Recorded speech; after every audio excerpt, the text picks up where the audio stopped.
Kliru we. Sariden iki bapakku. Sing kleru iki kowe. Sariden iki bapakku. Yo aku. Bapakku. Wani karo bapakku. Ayo, bapakku iki. Bapakku.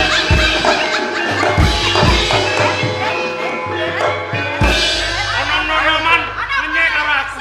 Kecewa karo aku ngino karo aku. Lah aku mulai wong tua aku lanang Sariden. Sariden Dhewe wong aku. Ya Sariden kae bapak. Diakoni karo wong kae. Bapak diakoni karo wong kae. Sariden ki bapak. Bapakku yo. Lah yo kok. Sek. Kowe kuwi sapa? Saka ngendi kok malah gendutan nak tukaran karo anakku saya ngaku yen Sariden kuwi bapakmu. Kamangka Sariden kuwi bapake anakku. Ora bisa. Sariden iki bapake. Sariden bapakku. Nek ana ibu nggih. Wis cukup ibu. Sik mengko dhisik. Kowe ngaku yen Sariden bapake anakmu. Lagi Sariden ngakoni bojomu. Lho Sariden iki bojoku iki anake. Saiki sapa Sariden? Aku Rukayati saka Palembang. Aku bojone Kakang Sariden. Iki momok anakku. Anake Kakang Sariden. Sampeyan ora trimo. Aku ora trima lho Sariden iki bojoku. Bapakku. Oh iki bapakku Sariden.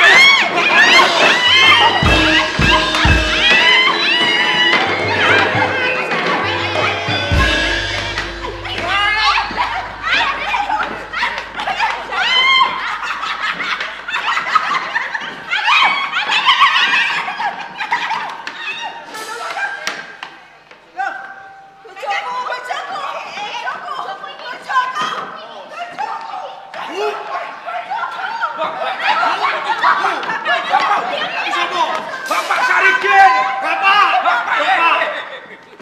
Bapakku. Bojoku iki bojoku iki. Iki bojoku iki bojoku. Bojoku. Lho bojoku iki bojoku. Ora melu ngrebut. Kakang Sariden. Sik dhewe. Ana wong wedya iki kok ngaku-ngaku bojomu. Lara-lara iki kepiye? Kok iso kaya ngono nganti padu karo anakku mama? Jelaske Kakang, jelaske. Wis arep magrib tak cepetno. Mbokne momok sarine aja dadi yatimu. Mboke momok kula lho. Kowe ya mboke momok. Momok Kasan Haji. Ning kae momok critane ngene. Nalika aku urip ana ing Dukuh Miyana, saktenane aku wis bojo. Krungu kupingem. Iki bojomu iki bojomu. Iki jenenge sarine lara-lapa karo aku. Aku